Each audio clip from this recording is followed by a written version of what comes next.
How did the United Kingdom, the birthplace of modern liberty, capitalism and common law, become a bureaucratic nanny state obsessed with identity politics, censorship, ever-growing state power and an enormous but failing welfare state? The answer might not be as simple as you think. This isn't a sudden fall, but a slow, steady march, centuries in the making. And yet there is a degree to which all of this can be traced back to a few core components. A few ideas that paved the way for this ongoing disaster. And at least one of them might surprise you. In this video, we take a look at Britain's descent into socialism, wokeism, and what can only be described as proto-totalitarianism, all the way back to the founding of the British Liberty movement. We look at exactly how Britain could go from this to this. We look at the historical development, the philosophy underlying it all, what it exactly means to live in a proto-totalitarian nation, and what could be done to reverse it.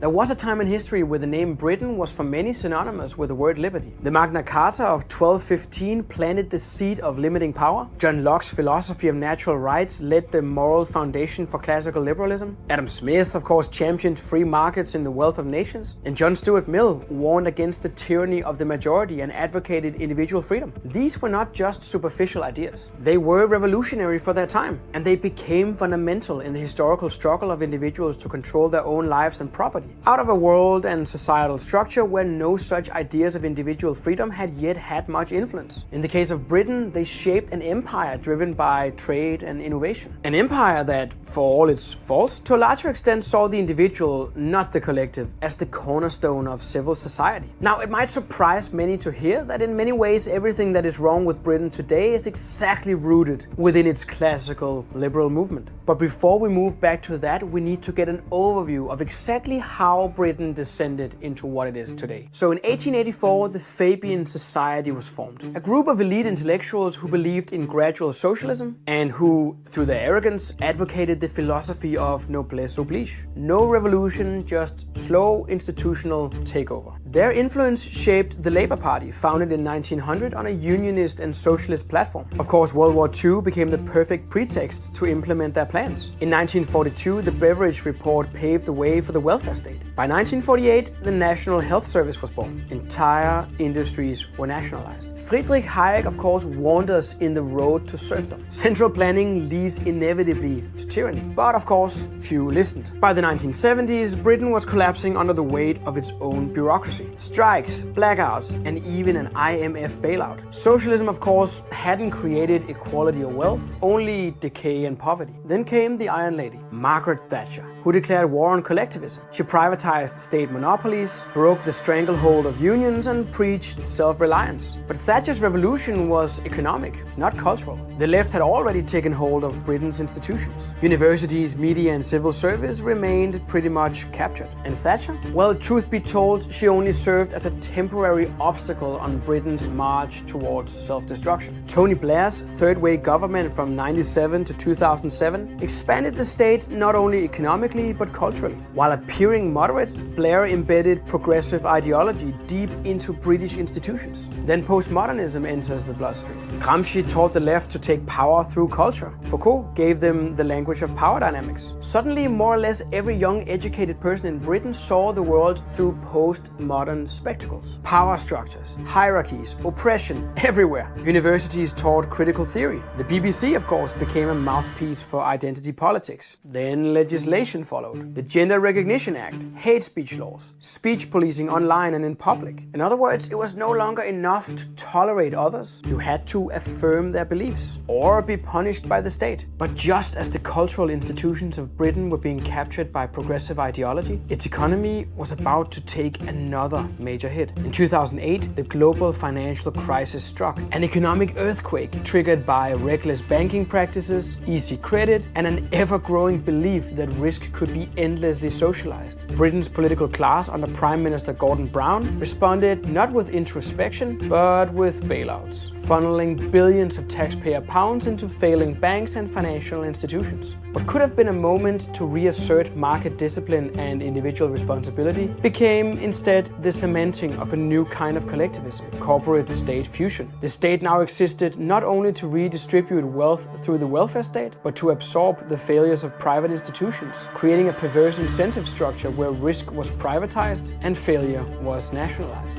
This moment revealed a deeper truth, that Britain was no longer committed to free markets, but instead to crony capitalism, centralized, politicized, and dominated by elite institutions who were too big to fail. The financial crisis didn't just damage the economy, it undermined faith in capitalism itself, especially among the younger generations, who were now told that markets had failed and only the state could deliver justice and security. In the years that followed, this economic narrative would merge with the cultural one. Over time, capitalism has become more and more equated with exploitation, inequality, and systemic oppression, and even more so after the financial crisis. All of which is fertile soil for the rise of populist socialism and radical progressive movements. Then of course came COVID-19. And with it of course, full-blown technocracy. Lockdowns, surveillance, censorship, and forced compliance became the norm, as was the case in many other countries in Europe. Behavioral psychology units known as nudge teams were used to manipulate public thought. Not unlike Orwell's Ministry of Truth, the government openly considered vaccine passports. Dissent was suppressed, both online and offline. Most chilling, perhaps, was the Farage debanking scandal, where a citizen was financially censored for his beliefs. Many people today look with fear and worry at the infamous Chinese surveillance and social credit system. Well, social credit systems aren't coming to Britain, because they're already there. Okay, that was a little bit of history just to get us all up to speed. So far so good, but none of it, of course, answers the fundamental question. Britain's journey into the failing welfare nightmare that it is now is not merely a consequence of external events. How could this happen? Where did liberty, individualism, all of that stuff, in other words liberalism, go? Did the mother nation of liberalism just decide to throw all of these ideas in the garbage bin and start all over, or what happened? Now the real answer, as mentioned earlier, is not what people think. As frightening as it might sound, what allowed all of this to happen is something that arose within the liberal movement itself. An inherent flaw which allowed for tyranny to arise, not opposed to the liberal movement, but out of the liberal movement of the 18th and 19th century. It is a consequence of a few very specific and very bad philosophical ideas which were allowed to corrupt what used to be the philosophical basis for freedom and individualism. Let's take a look. To understand these ideas, we have to start where the corruption of liberalism began, with this guy, Jeremy Bentham, the father of the moral philosophy of utilitarianism. He argued that overall happiness should be regarded as the ultimate moral standard. In Bentham's view, if an action increased overall happiness, it was morally justified, even if it violates individual rights. Now his disciple James Mill, and of course Mill's son John Stuart Mill, which a lot of liberalists or libertarians have probably heard of,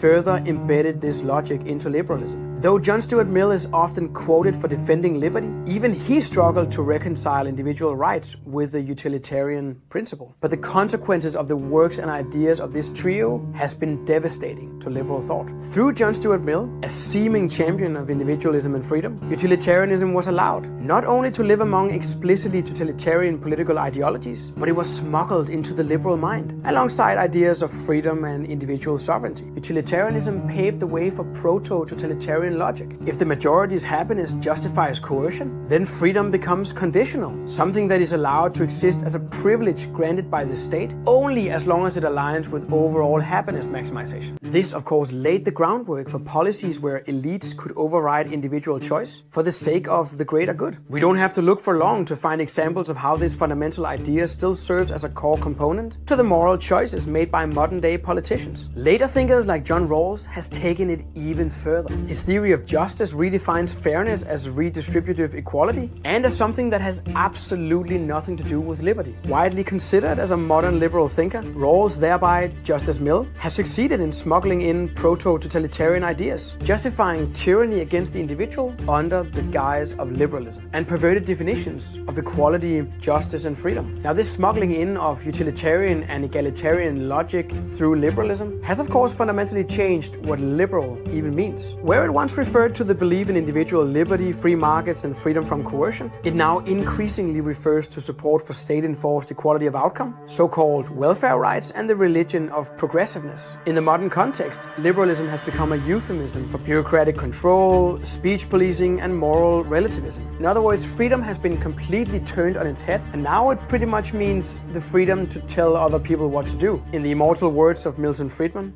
"Those people who now call themselves liberals have misappropriated the term, because for them it simply means that they are liberal with other people's money.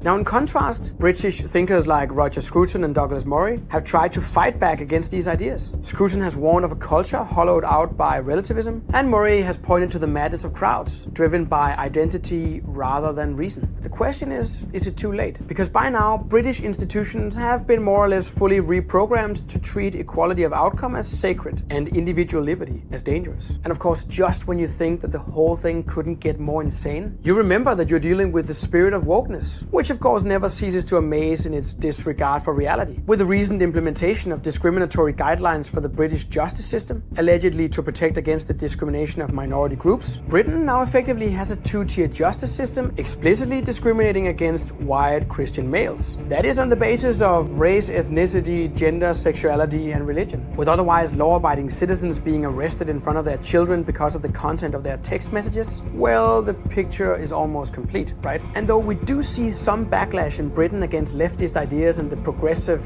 religion of tolerance, we have yet to see how much of this backlash actually comes from a place of liberalism and belief in individual freedom, or whether we're just dealing with other proto-totalitarian ideological forces, in reality just seeking to compete with the left for the control over the lives of individual British citizens. So now the question is, where does Britain go from here? Well, for Britain, just as well as most other Western nations today, one of two roads lie ahead. The first is further descent into surveillance, enforced conformity, and laws of freedom, expansion of the welfare state, and the size of the state apparatus in general. Or the second road would be turning towards liberty, the idea that individuals should be able to fully control their own lives and their own property. George Orwell, one of Britain's greatest writers, albeit himself a socialist, warned us, if you want a picture of the future, imagine a boot stamping on a human face forever. And yes, British citizens as well as the rest of us should get used to that, unless we act now. Unless we disregard moral relativism, stop justifying tyranny through utilitarianism and promoting fabricated oppression narratives, and instead embrace objective morality, individual liberty, and reason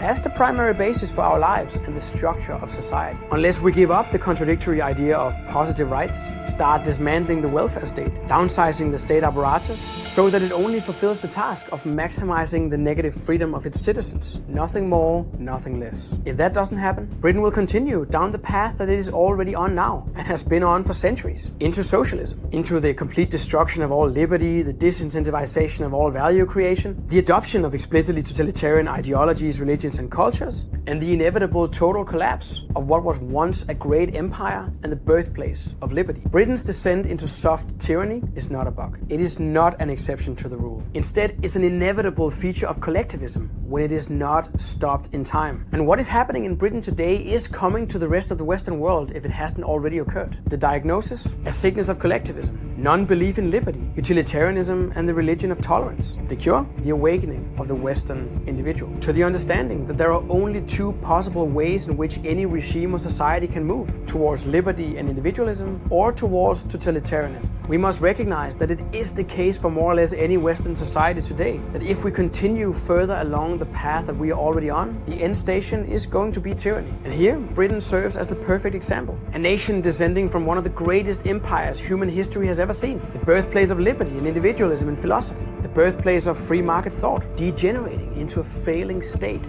individual freedom being eroded by the minute, the crumbling of the welfare monster, and the prevalence of socialism, aggressive wokeness, destructive levels of immigration, and the religion of tolerance.